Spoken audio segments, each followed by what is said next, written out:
Well, one of the things that I'm really big on is using data to make evidence-based decisions. And so the Aerobotics Olivia Sense does provide access to both real-time air quality reports, but also the ability to work with a specially trained sales professional to get ongoing air quality reports that help us really look at the core metrics. Things like, the particle counts. How often is my machine running? And you may say, well, why do I need to know about the machine running? Well, for example, if I have a correlation of a period of time where the machine wasn't running or they weren't properly using the filter, and I have an increase in SSIs, well, I can really correlate that back to improper utilization of the device.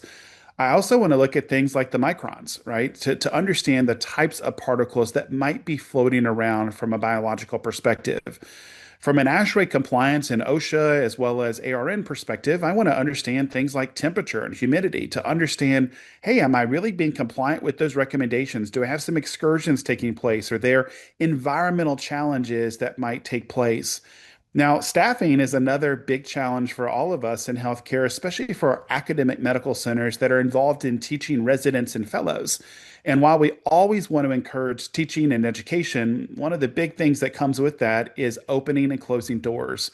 And we don't want to bring unnecessary personnel into the room. And so, understanding positive pressure drops that's really correlated back to door openings and closings can help us better understand, are we seeing a correlation of those doors open and closing to increase risk for surgical site infections?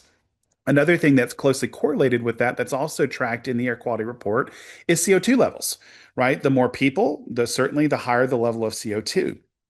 When we look at increased risk for CO2, certainly that can translate to higher VOCs as well as increased risk for surgical site infections. These are all metrics that help us measure what we're trying to accomplish, which is at the end of the day, an improved outcome by reducing or hopefully eliminating surgical site infections.